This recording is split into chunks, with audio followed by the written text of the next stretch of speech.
হ্যাঁ এদিকে যান।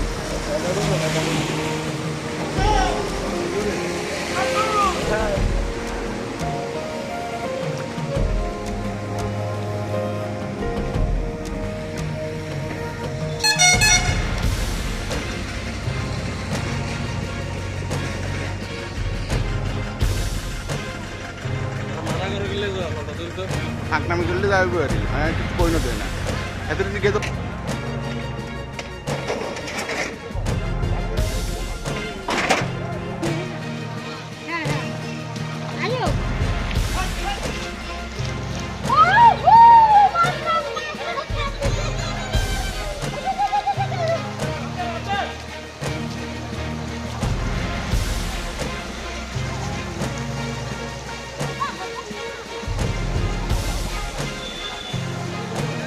কাইন্ডলি সারা বিলোনিয়া শহর কালকের এক রাত্রে জলমগ্ন, সে বিষয়ে আপনার জাস্ট একটু প্রতিক্রিয়া। যে এক্সেস বৃষ্টি হয়েছে, প্রচুর বৃষ্টিপাত হয়েছে আমাদের নর্থ সারাসীমাতে। দুর্ভাগ্যবশত ইভেন ল্যান্ডস্লাইডে একজন মারাও গেছেন। তারপরে জর্জরিতে দুজন আমরা রেস্কিউড করেছি, দুটো বাচ্চা, সেটাও ল্যান্ডস্লাইড হয়েছে এবং আমরা হাসপাতালে পাঠিয়েছি, এরা এখন সুস্থ আছে।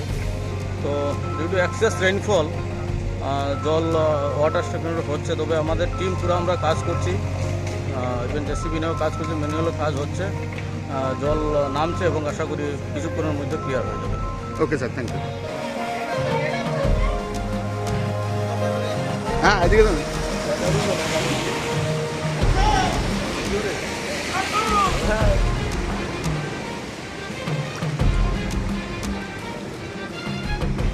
মানে কালকে সারা গভীর রাত থেকে যে বৃষ্টি শুরু হয়েছে, মিনিমাম 4 থেকে 5 ঘন্টা বৃষ্টি হয়েছে। এই বৃষ্টিতে পুরো শহরের বিভিন্ন জায়গায় জলমগ্ন হয়ে গেছে। আমাদের এই বিলোনিয়া বৈদ্যের টিলা, এই যে রাস্তা, এখানটায় 1 হাঁটু পরিমাণ জল ছিল। তো এখানটায় অনেক পুকুর ভেসে গেছে, মাছ, এলাকার জনগণরা মাছ ধরছে রাস্তায় নেমে, কচিকাচারা আনন্দ করছে, অনেক দিন পরে জল পেয়েছে। এই প্রথমবারের মতো আমার কাছে যতটুকু ধারণা, এই প্রথমবারের মতো বিলোনিয়ার শহরের এই যে এখানটায় এত পরিমাণে জল। তো মানে সারা রাতের টানা বৃষ্টিতে শহর, সারা বিলোনিয়া শহরে বহু পরিবার জলমগ্ন, বহু পরিবার বাড়িতে জল। সে বিষয়ে এসডিএম সাহেবের সাথেও কথা হয়েছে। সে বিষয়ে এলাকার জনগণের স্বতঃস্ফূর্ততার বিষয়টা কি, না এলাকার বিক্ষোভের বিষয়টা? যদি কারো বাড়িতে জল ঢুকে যায়, তো প্রশাসনিকভাবে তো এটা ব্যবস্থা হবে, ওদের খাবার টাবারের ব্যবস্থা করা, এটা তো প্রশাসন দেখছে। যদি আমাদের এলাকার মধ্যে কারো এই ধরনের ব্যবস্থা হয়, আমরা অবশ্যই এই ব্যাপারটাকে দেখব কিভাবে ওদেরকে সাহায্য করা যায়। আমি যাওয়ার তো প্রশ্নই নাই, আমি জাস্ট জলের ছবিটা বিলোনিয়া।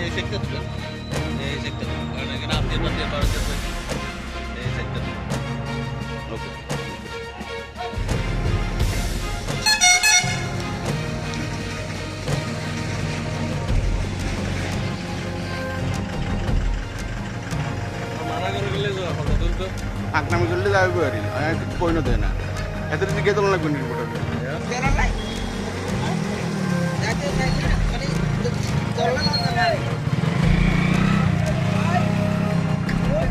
আমি দিলীপ দেবনাথ, একজন ইঞ্জিনিয়ার, ওয়াটার রিসোর্স বিলোনিয়া। মাননীয় নিয়ম সাহেব ভোর 4টের সময় আমাকে ফোন করে, তখন আমরা 5টার সময় বেরিয়ে পড়ি। আমি ওয়াটার রিসোর্স, তারপরে পুর পরিষদ, এলাকার সমাজসেবী, সাংবাদিক বন্ধুরা সবাই বেরিয়ে পড়ে। যেখানে যেখানে বৃষ্টি জল জমছে সেখানে জেসিবি দেওয়া নালাগুলি পরিষ্কার করা হচ্ছে এবং আমরা দেখি কোনখানে জল জমে থাকে। তো এই পৌর পরিষদের যে কর্মচারী আছে তারা খুব মনে প্রাণে কাজ করতেছে, করানোর ফলে তারপরে এই 3 ঘন্টার মধ্যে জলটা অনেকটা কমে গেছে। আশা করি বৃষ্টি না হলে আর 3-4 ঘন্টার পর জলটা কমে যাবে।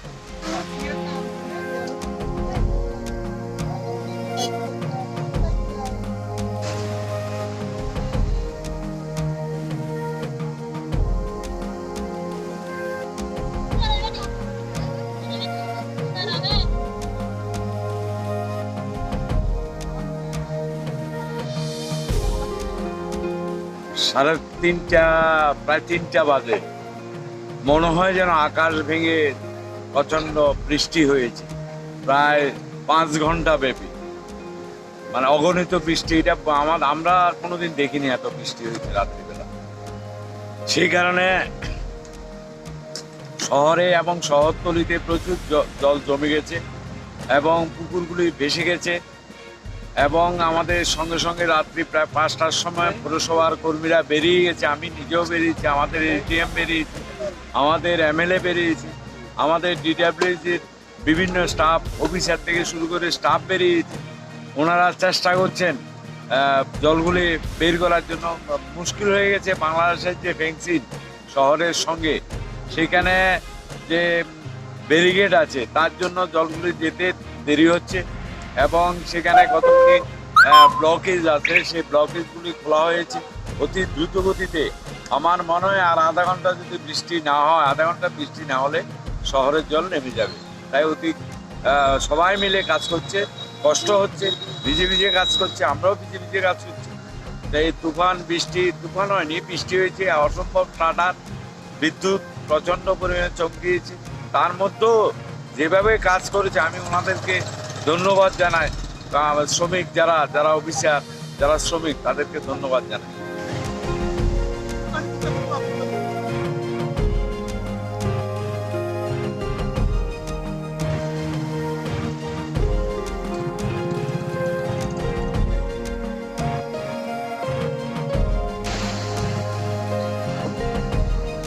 আপনারা লক্ষ্য করেছেন যে গতকাল একটা ভারী বর্ষণ বিলোনিয়া শহরে অনুষ্ঠিত হয়েছে। বৃষ্টি হলে স্বাভাবিকভাবে জল জমবে, এটা নতুন কোনো কথা নয়, কিন্তু একটা অব্যবস্থা বিলোনিয়া শহরের ভেতরে, বিশেষ করে পৌর পরিষদ যারা আছে তাদের কাজকর্মের ভিত্তিতে দেখা গেছে যে সমগ্র জায়গাতে যে ড্রেনগুলো আছে, ড্রেনগুলোর কোনো সংস্কার নেই। প্রতিটি ড্রেনের ভেতরে আবর্জনা স্তূপ আকারে জমে আছে, যে কারণে দেখা গেছে যে চেষ্টা করেও এই জল মানুষ নিষ্কাশন করতে পারেনি। পুরো ড্রেনগুলো অপরিষ্কার থাকার জন্য জল বিভিন্ন জায়গায় জমে গেছে। বিদ্যাপীঠ কন্যার কখনো জল জমেনি আমরা দেখেছি, সিনামলের সামনে কখনো আমরা জল জমতে আমরা দেখিনি, আমরা লক্ষ্য করিনি সেখানের মধ্যে ইয়েতে 1 নং টিলার কাছাকাছি বা কালীনগরের এই অংশে বা শালটিলার অংশে এখানের মধ্যে জল জমতে, কিন্তু দেখা গেছে যে প্রত্যেকটা জায়গার ভেতরে জল জমে পুরো শহরটা কলাপস হয়ে আছে। মানুষ যেতে পারছে না, গাড়ি যেতে পারছে না, সাইকেল যেতে পারছে না, বাইক যেতে পারছে না, এ ধরনের একটা অব্যবস্থা চারিদিকে সেখানে তৈরি হয়েছে। এর আগেও আমরা দেখেছি যে এগুলোর জন্য বারবার সেখানের মধ্যে তাদের বলা হয়েছে যে ড্রেনগুলোকে সংস্কার করা হোক, লেবার লাগিয়ে ড্রেনগুলো বর্ষার আগে যদি পরিষ্কার না করা হয় তাহলে স্বাভাবিকভাবে এই জল সেখানে যাবে না। যে খালি জায়গা ছিল আস্তে আস্তে বাড়ি হয়ে গেছে, জলে জমতে পারলে পরে আগে যেখানের মধ্যে বাংলাদেশে যেত সেই জলটা এখন বাংলাদেশে যেতে পারছে না, জল বাংলাদেশের তরফ থেকে সেখানে অনেকটা ব্লক করে রেখেছে। কাজে সেদিক থেকে এগুলো নিষ্কাশনের অভাবের জন্য আজকে সব জায়গাগুলোর ভেতরে এই ধরনের একটি অব্যবস্থা তৈরি হয়েছে। দ্বিতীয়ত যে জিনিসটা, সেই জিনিসটা হচ্ছে যে এতগুলো বাড়িতে জল জমলো, মানুষ খাটের উপর বসে আছে, প্রশাসনের কোনো হেলদোল নেই। 200-র উপরে বাড়িতে সেখানের মধ্যে অন্তত খাদ্য সামগ্রী পৌঁছ করার কথা, কিন্তু আমরা দেখলাম না এখন পর্যন্ত। এখন প্রায় 1টা বাজে, প্রায় কোনো বাড়িতে খাদ্য পৌঁছ করতে পারেনি, একটা জায়গাতে কোনো ক্যাম্প করতে পারেনি, ক্যাম্প করে সেখানে তাদেরকে নিয়ে যাওয়ার উদ্যোগ প্রশাসনের তরফ থেকে গ্রহণ করতে পারেনি, যার ফলে দেখা গেছে মানুষ এই ধরনের একটি অব্যবস্থার শিকার সেখানের মধ্যে হয়েছে। প্রশাসন এই ধরনের ভূমিকা যদি না নেয় তাহলে পরে এই মানুষগুলো আজকে না আবার যদি বৃষ্টি হয় কালকেও এই ধরনের সংকটের মধ্যে সেখানের মধ্যে পড়বে।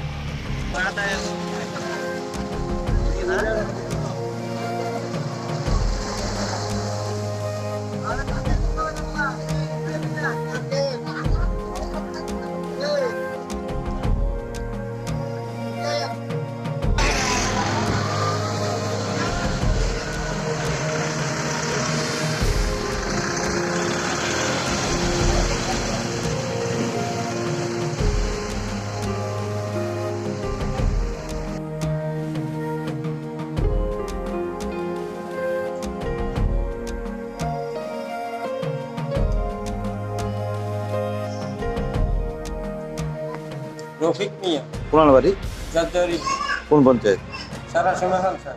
কি সে ঘটনা?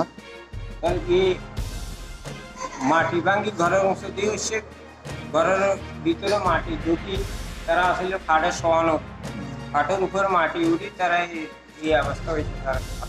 মাটির নিচে কি চাওয়া পড়ছিল? হ্যাঁ, চাপা পড়ছিল, আমাদের তেমন বেশি না, খাটের উপরে 2 ফুট হয়েছে মাটি। আচ্ছা, তারা তার সরাই আর মানুষ ডাক দিই ছেলের জন্য তারা বাইক। কি নাম দুই ছেলের? এক ছেলের নাম হচ্ছে রাসেল মিয়া আর এক ছেলের নাম হচ্ছে রহিম মিয়া। বয়স কত হয়েছে? বয়স রাসেল মিয়ার 12 বছর আর রহিমের 11 বছর। আমরা নিজেরাই উদ্ধার করছি। আমরা নিজেরা উদ্ধার করছি, আর পাড়াবাসী লোক আসছিল।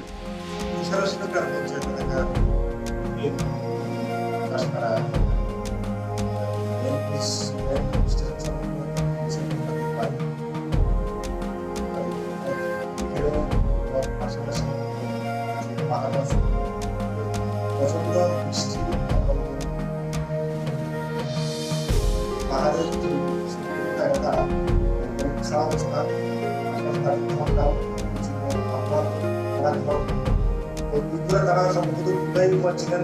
দুবাইয়ের মধ্যে একজন প্রাকৃতিক কাজের জন্য সকালবেলা আমাদের মধ্যে বেরিয়েছেন, আরেকজন ঘুরে আসছিলেন। যখন বেরিয়েছিলেন উনি বাইরের থেকে যাওয়ার পরেই পর্যটকদের সঙ্গে যাওয়ার সঙ্গে সঙ্গেই দেখলেন যে এটা প্রচন্ড আকারে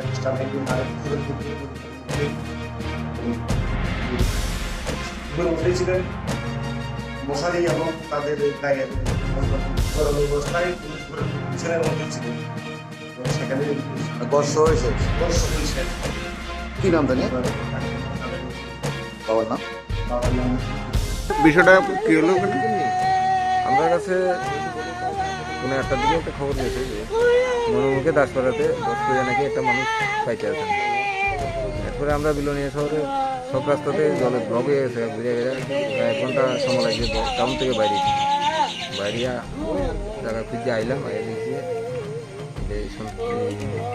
নামটা কি? মন্টু ভৌমিকের বাড়িতে মন্টু ভৌমিকের ছেলে নারায়ণ ভৌমিক, বয়স 21। ঘরে রাত্রে ঘুমিয়ে আসছিল, এত 10 মাটি ভেঙে ঘরের ভিতরে দিকে মাটি চাপা পড়ে গেছে। পরে ফায়ার সার্ভিস আইসে, ফায়ার সার্ভিস থেকে তার মৃত অবস্থায় পাইছে, এখন হসপিটাল।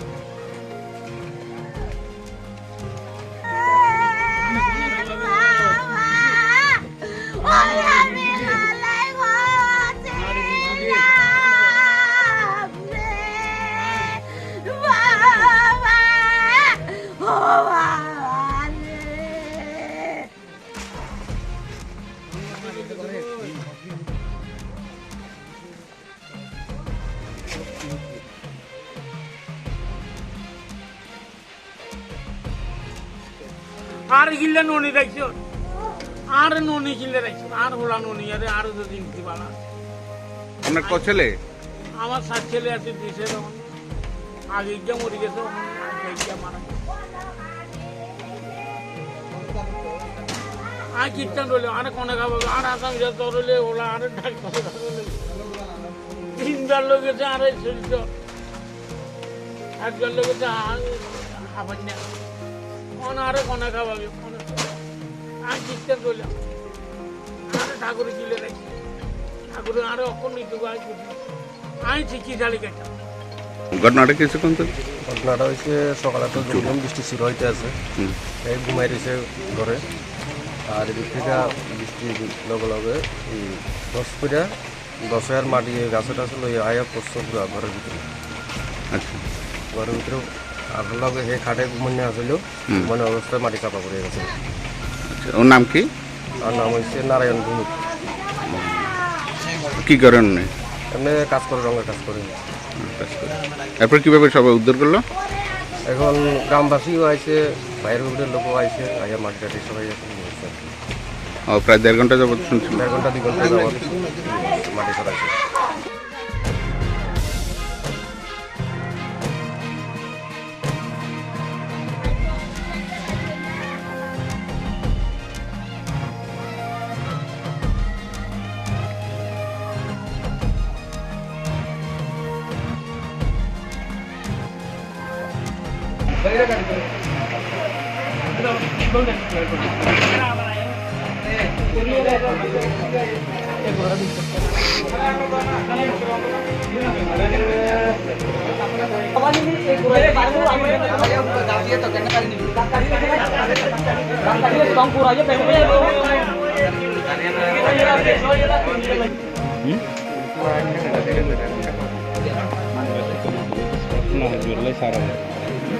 ঘটনা